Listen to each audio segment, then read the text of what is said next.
The Chevy Suburban is the ultimate family hauler. It's got 3 rows of seats, you can have 8 passengers, and this thing is based on a truck, the Chevy Silverado. And guess what? It pulls like one too.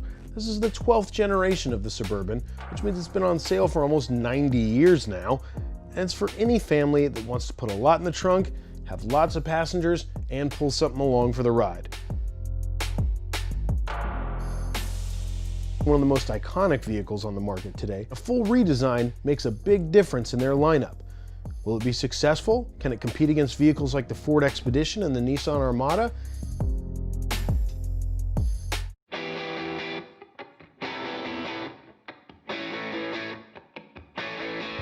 Welcome to Detroit. I'm Travis Langness, and this is the all-new 2021 Chevy Suburban.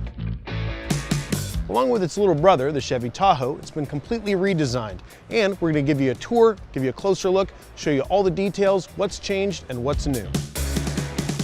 So what do we mean when we say that the new Suburban and Tahoe are redesigned? Well, underneath, it's got the new underpinnings of the Silverado 1500. So the frame uses high-strength steel, which increases rigidity and lowers frame weight. And under the hood, the engines have changed a little bit. Sure, the 5.3-liter and 6.2-liter V8 are carryover engines, but they get new fuel management systems. They're also paired with a new 10-speed automatic transmission. That transmission is standard across the lineup, and it's also paired with the optional 3-liter turbo diesel, an engine you also get in the Silverado 1500. If you take a look at the Suburban, you can see up front the grille has changed, headlights are different. And if you're eagle-eyed, you can see that from bumper to bumper, this vehicle is a little bit longer than the previous generation. That means more rear legroom, more rear cargo space, and just tons of space for activities.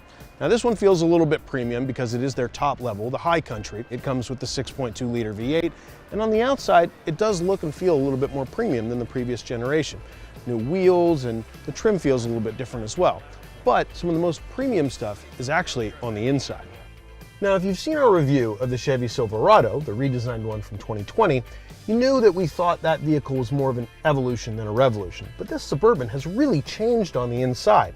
And the biggest piece of that is this 10-inch screen here. Instead of being kind of set into the dash and hard to see and out of the driver's view, this is a giant centerpiece. And it looks really good. It uses the same software as Chevy's other systems, but it's just bigger. And this is the high country trim, so you get a lot of nice pieces, really great piping on the seats. There's even a pattern to the ventilated seats.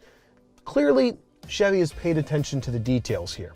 One of the other things that's happened is instead of a column shifter or something on the center console, Chevy has moved the transmission controls up here to the dashboard. Now, I'm not sure how that works in everyday usage. We haven't driven the vehicle yet, but I do kind of like the look of it. I like that it's away from everything and it doesn't seem very clunky. More than just the stuff that the driver sees though, there's a lot going on in the back seat too. From the looks on the outside to the improvements on the interior in the front, now we're in the back seat and you see things have changed back here as well.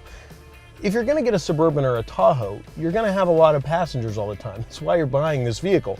So it's important that these back seats have also been upgraded, and they have. You get some USB ports here, HDMI, USB-C, and you get these great optional screens that have some cool features, like things where you can toss a map from the back seat to the front. So it's not just the person who's sleeping in shotgun that can tell you where to go. Thanks to the new independent rear suspension, there's now more room in the cabin. The load floor has moved lower, and there's more legroom both in the second and third row of the Suburban and the Tahoe. It was already one of the most spacious vehicles on the road, but it's got even bigger inside here, and your passengers will probably thank you. More than just some extra interior space, you also get new features like these sliding second row seats. A first for the Suburban and Tahoe. They can get pretty close up here, but that just means that someone in the back has tons of space, and you have a lot of options as to where you can install your child safety seats. And this Suburban goes from 121 cubic feet to 144 cubic feet of space behind the first row.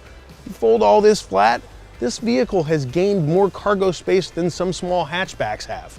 It's huge. If you need more space, honestly, just buy an airplane hangar or something. I don't know what to tell you. But this is now one of the most utilitarian vehicles on the road and more user-friendly thanks to the fact that it's got a lower load floor. These changes in size and in capability are what you'd expect from an updated Suburban, and honestly, it's great to see. Just more space from something that needs as much space as it can get. While Chevy hasn't released official pricing on the Suburban yet, we expect it to start around $50,000 and range upwards of $70,000. It'll be available in the summer of 2020, and while it's got some rivals like the Ford Expedition, the Nissan Armada, we expect the Suburban to do really well. From bumper to bumper, the Tahoe and Suburban have gotten larger. They've also gotten longer wheelbases. They've also gotten updated powertrains that we've seen before in the Silverado and in the Yukon. But overall, these vehicles just got better. There's more space on the inside. You've got the updated larger touchscreen interface. You've got a head-up display. You've got more standard and optional safety features than ever before, and there's more space for your kids to roam around in the back seat. Honestly, this is the evolution of a vehicle that's been on sale for almost 9 decades now, and we really like it. I can't wait to get behind the wheel. This is going to be a very different Suburban, and I think one that's going to be really successful. For more information on the 2021 Suburban and Tahoe and all their competitors, be sure to go to Edmunds.com.